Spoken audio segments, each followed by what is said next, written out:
Halo teman-teman di seluruh Nusantara, penggemar tanaman hias dimanapun berada. Kali ini saya akan memperkenalkan greenhouse yang kami bangun di Desa Tondok Bakaru. Isi daripada greenhouse ini ada sekitar 300 lebih anggrek, mendekati 400 jenis, dan ada beberapa tanaman hias yang lagi booming, caladium, alocasia, colocasia, xanthosoma, dan beberapa jenis lain yang merupakan jenis tanaman rambat. Di tempat ini kami bisa memperjualbelikan dan bisa juga untuk dikunjungi sekadar untuk menambah ilmu mengenai tanaman hias yang tumbuh di Sulawesi Barat, khususnya Mamasa.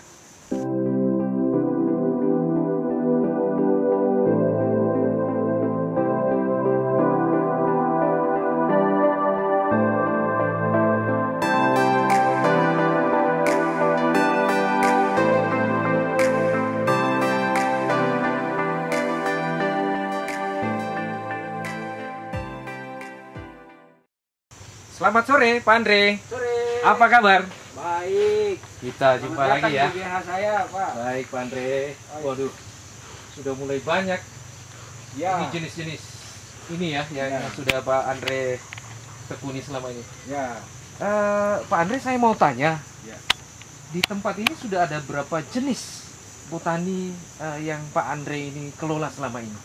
Ya, jadi di tempat ini ada beberapa jenis tanaman hias, ada anggrek, ada hoya, ada alocasia yang jenis-jenis Araceae, itu ada sekitar 8 jenis. Terus jenis anggrek kurang lebih 300.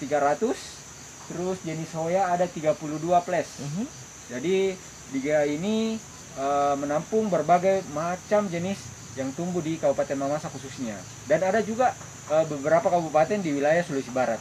Nah, Pak Andre, kalau kita melihat berbagai media sosial, sekarang kan banyak yang lagi booming alocasia. Ya. Nah, Pak Andre bisa menjelaskan sedikit tentang kelebihan alocasia ini, kenapa sih dia bisa mahal? Kemudian, apakah Pak Andre sudah komoditi alocasia ini sudah Pak Andre kembangkan tersendiri?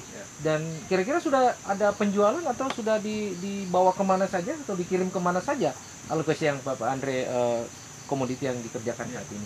Oke, terima kasih. Andalan di GH ini alocasia endemik yang hanya tumbuh di Sulawesi Barat dan Sulawesi Selatan dan Sulawesi Tenggara. Jadi dia endemik Sulawesi. Ada namanya alocasia suhirmaniana seperti ini. Ini alocasia suhirmaniana. Ini keunggulannya, dia pada saat diterpa sinar matahari, dia akan mengkilat. Oh iya, seperti spotlight ya. Ya, Dia akan ini keren sekali. terpantul cahayanya ya. Nah, keunikan dari tanaman ini, dia punya daun itu beda-beda. Jadi ada yang hitam, ada yang bercorak seperti ini kan beda, udah beda ini coraknya.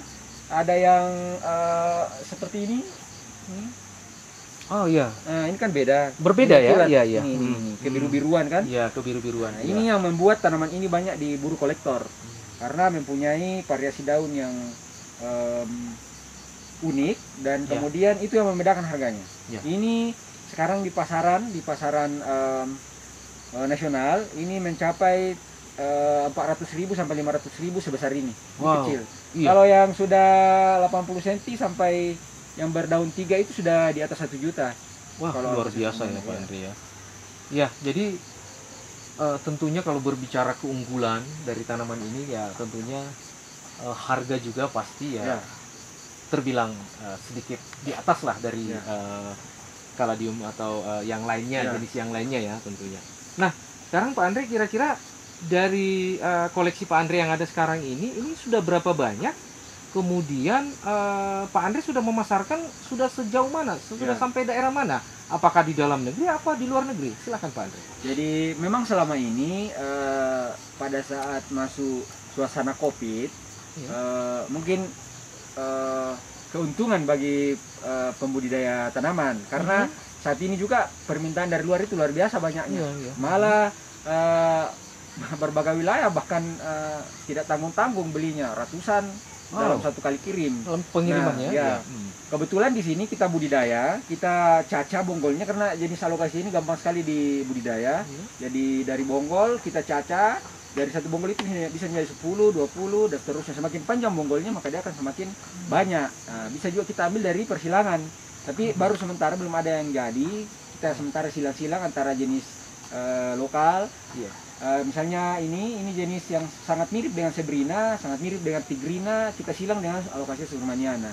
Ada juga Alocasia balgoyi yang memang daun raksasa itu dan hanya banyak di Sulawesi ditemukan, terutama di Sulawesi Barat itu banyak sekali. Dan pasarannya hingga saat ini masih di atas 1 jutaan kalau yang besar. Jelaskan tadi tentang persilangan. Ya. Tentunya kan kalau kita berbicara anggrek, kalau persilangan anggrek itu kan menghasilkan suatu spesies yang baru. Nah, apakah juga sama perlakuan terhadap koleksi Pak Andre sekarang ini yang kalau menyilangkan tentunya menghasilkan spesies yang baru? Apakah itu juga berlaku bagi tanaman yang seperti ini, Pak Andre? Ya, tentu berlaku. Tapi ada beberapa cara yang kita lakukan. Yang pertama persilangan antar jenis. Selping, jadi kita silang dalam satu jenis dengan mungkin corak yang berbeda tapi dalam satu jenis. Ada juga kita silangkan antara jenis Araceae lainnya, misalnya Alocasia tigrina kita silang dengan Alocasia subrumaniana. Kemudian ada juga Alocasia dari luar, kita bisa silang dengan Alocasia lokal. Iya, yang ada di Simamasa ya. Dan ketika itu belum pernah disilang, maka sama dengan anggrek, kita bisa kasih nama baru. Seperti halnya dengan anggrek, dan itu sangat menarik.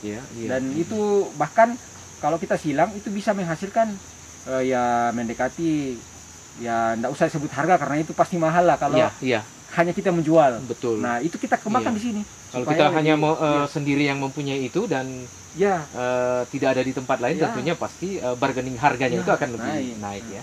Gitu. Baik. Jadi Pak Andre, selama Pak Andre menekuni komoditi atau tanaman botani Alocasia ini, kira-kira apa manfaat yang Pak Andre bisa rasakan selama ini, mungkin dari pendapatan atau pengalaman baru, atau mungkin ya bisa saja dengan penjualan ini Pak Andre kan tentunya pasti mempunyai relasi di luar ya. Bagaimana Pak Andre? Jadi memang di sisi lain, dari sisi positif daripada pandemi ini, kita diajar untuk tinggal di rumah, tapi kita banyak aktivitas sebenarnya, apalagi penggiat tanaman sebenarnya merupakan keuntungan tersendiri karena kita tinggal di rumah, kita bebas untuk merawat tanaman di dalam kebun, sehingga kita bisa berkreasi, kita mau seperti apa. Nah, pada saat pandemi ini memang luar biasa peningkatannya, itu bahkan 40 kali lipat dari sebelumnya. Wow, luar biasa ya. Dari transaksi komunitas itu hanya mencapai 15 jutaan, itu bisa sampai 200 per bulan kotor. Wow. Ya. Itu dari penjualan tanaman dari berbagai anggrek, Alocasia, tanaman rambat, jenis-jenis aroid dan lain-lain. Jadi memang dari sisi positifnya kita syukuri karena ini membawa perubahan besar di gaya kecintaan tanaman di tempat kami. Jadi banyak permintaan dari luar, akhirnya kami berproduksi terus. Produksi akhirnya relasi di luar itu banyak, malah banyak teman-teman dari luar, dari mau ke sini sebenarnya dari Thailand, dari Singapura, dari luar negeri juga ya, dari Eropa, tapi apa boleh buat karena pandemi. Tapi bersyukurlah karena dengan adanya kegiatan ini mampu mendatangkan omset di desa wisata ini dan sekaligus menjadi tambahan penghasilan. Karena wisata agak mandek, walaupun sekarang sudah jalan wisatanya, tapi kita tetap fokus di wisata edukasi dan wisata tanaman, wisata edukasi tanaman ya, khusus botani ya. Ya baik Pak Andre. Pak Andre sudah menjelaskan secara luas manfaat dan apa yang Pak Andre rasakan selama ini. Nah, kira-kira harapan Pak Andre apa untuk ke depan, khususnya di Desa Tondok Bakaru ini? Kita berharap ya, masyarakat yang lain atau pemuda-pemuda yang selama ini tidak punya pekerjaan bisa menekuni pekerjaan ini sehingga bisa memperoleh penghasilan. Nah, apa harapan Pak Andre kepada kaum milenial yang selama ini mungkin tidak punya kerjaan karena pandemi, dan ini mungkin ada kiat-kiat atau motivasi yang bisa Pak Andre berikan? Silakan Pak Andre. Terima kasih. Jadi sebenarnya di sekitar kita banyak sekali seperti yang sering saya katakan bahwa di setiap jengkal di hutan itu punya bisa dijual dan itu berharga sebenarnya. Ketika hutan lestari, maka orang-orang yang ada di sekitarnya itu bisa memanfaatkan alam sekitar itu berubah menjadi uang. Betul. Misalnya ekowisata, misalnya tanaman yang kita ambil dari hutan kita kembangkan dulu baru kita jual. Betul. Nah, itu akan menambah penghasilan di masyarakat sekitar. Nah, kita Mamasa punya keanekaragaman hayati yang luar biasa banyaknya. Nah, dari lumut, kayu-kayuan yang busuk di hutan bisa jadi aquascape, tangkai-tangkai ranti-ranti pohon bisa jadi uang, dan segala macam yang ada di hutan itu intinya ya, di hutan itu harus dipelihara. Itu yang pertama. Yang kedua, kegiatan kita sehari-hari lebih baik kita fokuskan ke kegiatan-kegiatan positif yang bisa menghasilkan peluang-peluang yang bisa membantu masyarakat sekitar. Kemudian jangan berhenti berinovasi. Inovasi itu adalah salah satu hal yang dibutuhkan pemuda desa untuk mencapai hal-hal yang diinginkan. Karena di desa itu sesungguhnya lebih banyak hal yang bisa dimanfaatkan dibanding daerah lain di ini. Karena di perkotaan, di perkotaan itu kan sudah disulap menjadi hal-hal yang modern. Sedangkan di desa banyak sekali hal-hal yang bisa dimanfaatkan, disulap dengan kekuatan inovasi dan kreativitas dari pemuda-pemuda desa untuk sesuatu hal yang positif yang bisa tumbuh dengan sendirinya dan memang harus dibangun kolaborasi, diskusi secara berkelanjutan agar menghasilkan ide-ide kreatif di sebuah desa untuk menuju kepada perubahan desa itu sendiri. Baik, kalau saya menangkap Pak Andre ini ada satu pesan moral ya Pak Andre ya. Jadi jangan hanya berdiam diri di rumah selama pandemi, tetapi cobalah menggagas ide-ide dan kreativitas kita. Dan satu juga hal yang penting tentunya seperti yang Pak Andre sampaikan bahwa kita memanfaatkan alam sekitar, tetapi kita juga harus peduli kepada lingkungan dan kelestariannya. Baik Pak Andre, terima kasih. Suatu pembelajaran dan motivasi pada sore hari ini luar biasa Pak Andre. Selamat Pak Andre atas sukses daripada cerita Pak Andre tadi ini mengenai komoditi alokasia yang Bapak Andre gagas dan terus melakukan inovasi bagaimana Pak Andre bisa lebih berkembang ke depannya.